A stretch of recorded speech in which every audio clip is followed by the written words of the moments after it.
were you born and when? I was born in Valladolid in 1971. What were your parents' names and what were the jobs? Were any of them scientists? Maria Pilar and Jose Luis, both physicists and university professors. It was also scientists, my older sister and a brother and my mother.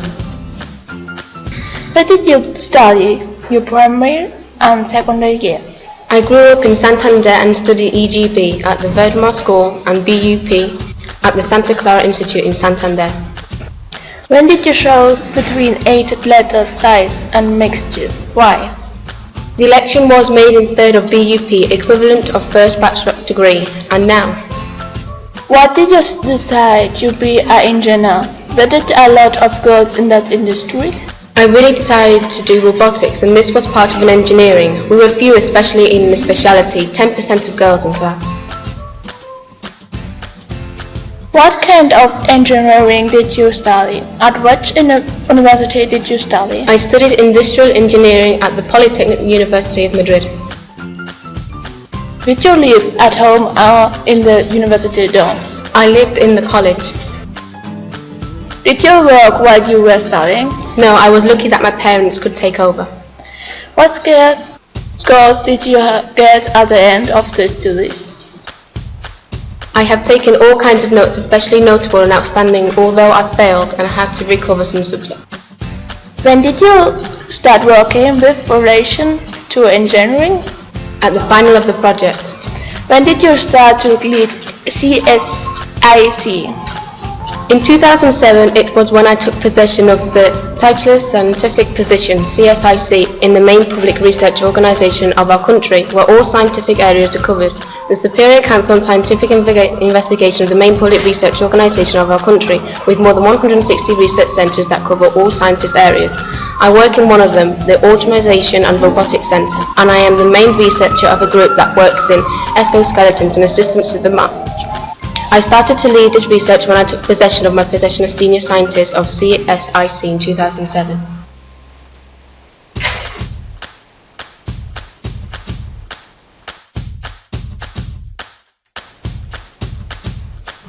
How many years of experience does CSIC-UPM have?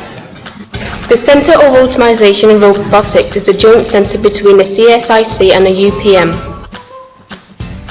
It was created in 2010 and the union of the former Institute of Industrial Automation and Division of Systems Engineering and Automation of the UPM. Both centres are about 50 years old.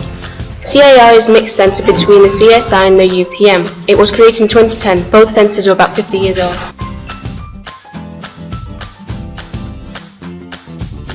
What did your job or what do you do CSI-UPM? I am a researcher. I direct research projects to solve scientific, technological and social problems through robotics. How did you feel to receive recognition at CSIC? It's exciting, but what pleases me most is the smile of the children and the families when they try the exoskeletons.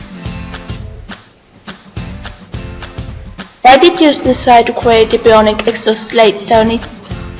Recognized that there are children who could not walk and this affected their health, because I understood that there are many children in the world who could not walk and this affected their health tremendously.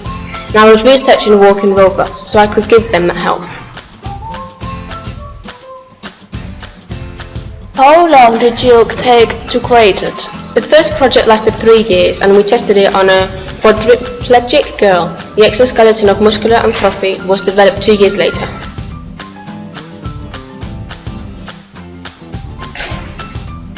What disease do the children suffer that you have to give exoskeleton to? In childhood, the most frequent are neurological and neuromuscular diseases.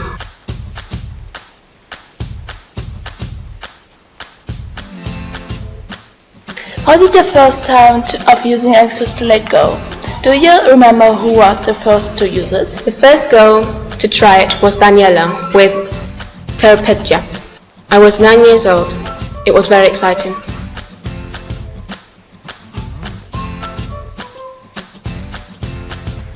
How many types of exoskeleton have you made?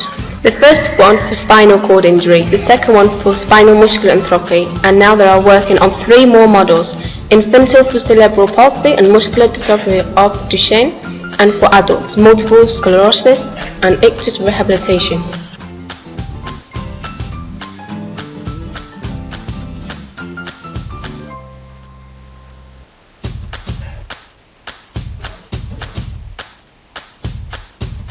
Do the children see you as a hero? Children love me very much, but just as I love them, they do feel superheroes when they put on the exoskeleton.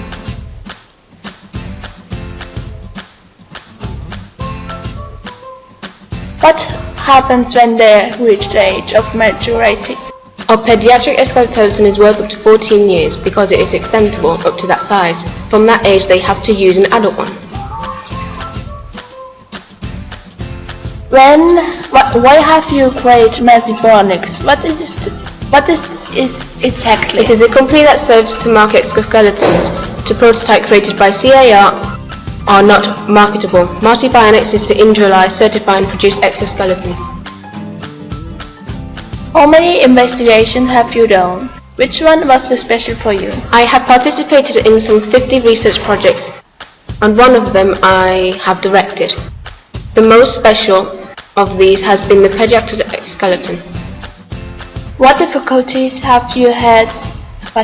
What difficulties have you found in these projects? Lack of resources to be able to work properly due to lack of sufficient funding. Do you have a new project in mind? Solve the problems of locomotion of all children, cover all pathologies.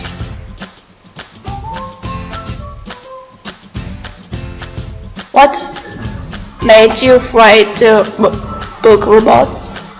It was a collaboration with the Vice Presidency of Scientific Culture to bring this technology to people. Robots tend to be very afraid of what science fiction is telling us about them. I wrote this book to break down these myths and let people know what robots really are. How many nominations have you received? What did you do to receive them? We have received 28 total awards accumulated since 2013 due to the scientific, technological and social impact of our work. It is a reward for the effort of the whole team. Have you always dedicated yourself to be the same thing?